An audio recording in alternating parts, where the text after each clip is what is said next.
La question juive de Bruno Bauer, ouvrage auquel répond Karl Marx. Suite. L'opiniâtreté de l'esprit populaire juif. Il ne serait pas cruel, tout bonnement juste et équitable, de nommer à nos adversaires les ethnies qui se sont maintenues en tout état de cause, en dépit de tous les tourments de l'histoire, au milieu des peuples civilisés, même dans la dispersion. Mais même sans cela, nous pourrons poser exactement la question.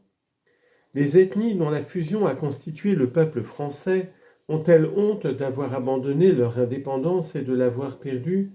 Certes pas.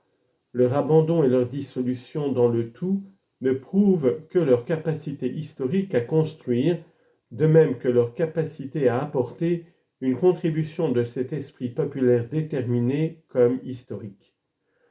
Les ethnies dont l'afflux a formé la population de la grande République moderne d'Amérique du Nord ont-elles gardé leurs particularités antérieures ?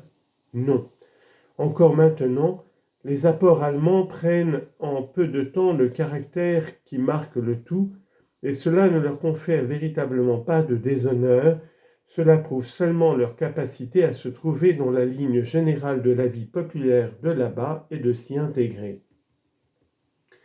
Les peuples européens se maintiennent-ils d'ailleurs dans l'opiniâtreté que l'on vante chez les Juifs ? Au contraire, ils changent leur caractère et l'histoire exige ce changement.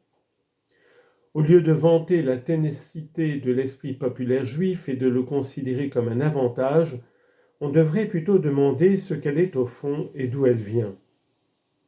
Elle est le manque de capacité historique à évoluer, elle fonde le caractère complètement ahistorique de ce peuple et elle est à son tour fondée dans son essence orientale. En Orient, cette essence populaire stationne est chez elle parce que la liberté de l'homme, donc aussi la possibilité d'évolution, y est encore limitée. En Orient, aux Indes, nous trouvons encore des Parsis qui honorent le feu sacré d'Ormuzd. Ils vivent dans la dispersion. L'individu est donc aussi le peuple qui suit des lois générales dans sa pensée et dans son action, se développera aussi historiquement, car des lois générales ont leur fondement dans la raison et dans la liberté. Elles se développent avec les progrès de la raison, et l'on peut attendre ces progrès d'autant plus certainement, les réaliser d'autant plus facilement, que dans ces lois, la raison a affaire à ses propres productions, et si elle veut changer celle-ci, elle n'a pas besoin d'en demander l'autorisation à une puissance étrangère et supraterrestre. Mais en Orient, l'homme n'a pas encore acquis la conscience qu'il était libre et raisonnable. Il n'a donc pas non plus encore reconnu la liberté et la raison comme son essence, mais il a placé dans l'accomplissement de cérémonies sans principe ni raison l'essentiel et le plus haut de ses devoirs.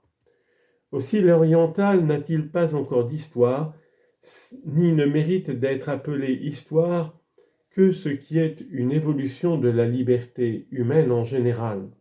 Si ne mérite d'être appelé histoire que ce qui est une évolution de la liberté humaine en général.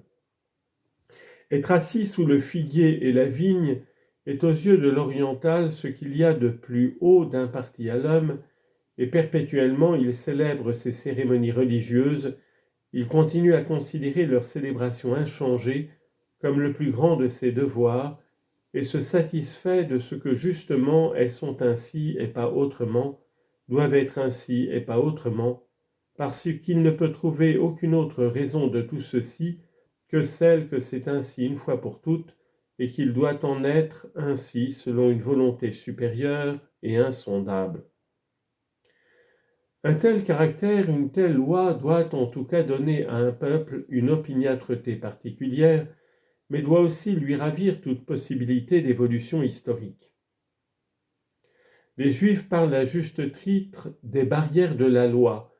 La loi les a mis à l'abri des influences de l'histoire et les en a d'autant plus séparés que justement leur loi leur commandait avant tout de s'exclure des peuples.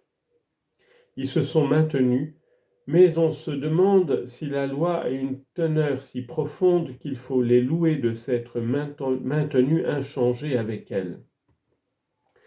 Les montagnes ont-elles en quelque sorte plus de titres à se faire reconnaître et admirer par nous que le peuple grec? Elles demeurent aujourd'hui encore inchangées, alors que les Grecs d'Homère, de Sophocle, Périclès et Aristote ne vivent plus. Moïse Mendelssohn plaçait l'avantage de la religion juive dans ce qu'elle n'enseignait pas des vérités générales, mais ne prescrivait que des lois positives dont on n'avait pas à rendre raison. Il déclarait d'après cela, à juste titre d'ailleurs, car ce qui me dépasse et ce dont je ne peux me justifier, je n'ai là-dessus aucun pouvoir, que la loi garderait sa valeur pour les Juifs jusqu'à ce que l'Éternel la supprime aussi précisément et aussi expressément qu'il l'avait révélée sur le Sinaï. Cette opiniâtreté est-elle une gloire? Fait-elle du peuple dont elle préserve l'existence un peuple historique? Elle ne le préserve que contre l'histoire.